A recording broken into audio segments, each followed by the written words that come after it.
В начале заседания адвокат Марина Таня, защищающая интересы подсудимых Чкаду, Абганба и Блабба, выступила с ходатайством о необходимости присутствия Беслана Абганба в зале суда. Подсудимый ранее был удален из-за нарушения порядка. Ходатайство связано с судебно-медицинской экспертизой, и именно комплексной судебно-медицинской экспертизы в отношении конкретно него. Согласно официальной версии обвинения, во время вооруженного нападения в целях самообороны Алхас Авизбе произвел не менее 6 выстрелов из имевшегося при нем пистолета в сторону Беслана Абганба. В результате Абганба получил ранение правого бедра. Согласно выводам экспертизы, у Абганба обнаружено множество рубцов.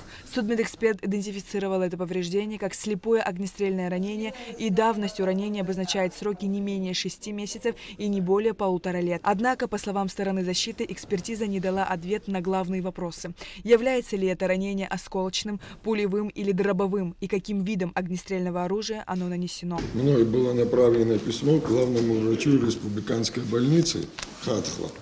Прошу вас обеспечить явку врачей Берзения и Чагала на судебное заседание в качестве свидетелей. В связи с чем мы просили суд оказать нам в этом помощь и вызвать Берзения Чагала и, если возможно, в один день и самого эксперта. Чем это вызвано?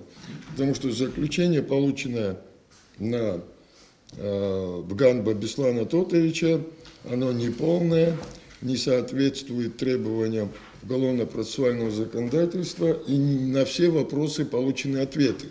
В связи с чем мы хотели бы их здесь допросить в зале судебного заседания.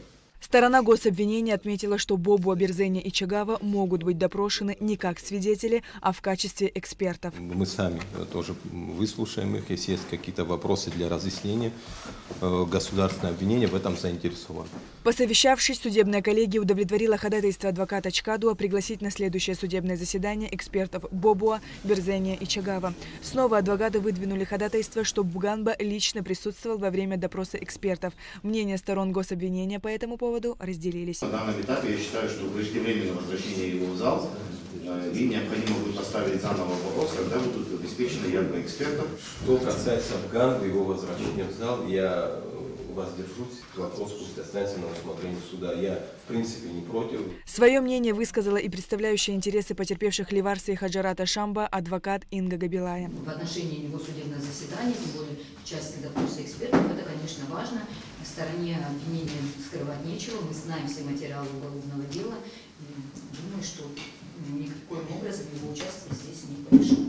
В итоге суд не усмотрел основания для удовлетворения ходатайства защитника на данном этапе. Однако сторона защиты выступила еще с одним ходатайством, согласно которому при проведении следственного действия в отношении Абганба было допущено нарушение. В том числе наличие телесных повреждений, одно из которых впоследствии по заключению экспертизы было признано огнестрельным, и следствие увязывает этот момент с тем, что при совершении преступления на набережной Абганба получил данное ранение.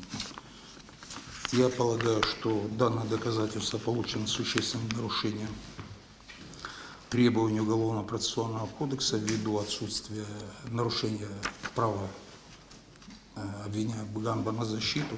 И согласно статье 75 УПК Республики Абхазия, данное доказательство получено с существенным нарушением закона и является недопустимым. Прошу ходатайство удовлетворить. Данный документ, который ставится защитой под сомнение, является одним из документов, на основании которого была проведена соответствующая экспертиза. Поэтому мы просили бы на данном этапе данное ходатайство отклонить и разъяснить защите о том, что целесообразнее будет его подать после допроса единым ходатайством, то есть они считают и экспертизу незаконной, соответственно, и освидетельствование одним ходатайством заявить по завершению допросов экспертов. Как следует из материалов уголовного дела, ходатайство об участии защитника от обвиняемого Абганба в ходе производства следственного действия, а свидетельство не поступило, в связи с чем каких-либо ограничений его прав на защиту следователям допущено не было.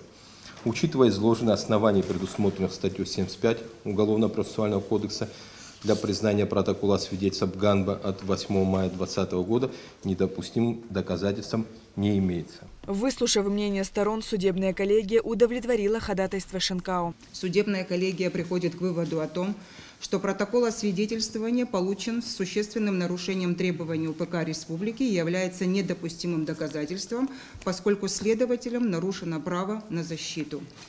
На основании вышеизложенного судебная коллегия определила ходатайство защитника Шинкао удовлетворить, признать недопустимым доказательством протокола свидетельствования обвиняемого Бганба Беслана Тотовича от 8 мая 2020 года, содержащийся в томе 11 на листах дела 143-151. В завершении заседания подсудимый Дату Ахалая подал ходатайство о том, чтобы наряду с адвокатами Чкадуа и Скнариным его интересы защищал и Шинкао. Данное ходатайство было удовлетворено. Следующее заседание суда состоится 18 апреля. Сария Кварцхеля, Алексей Баструков, Абхазское телевидение.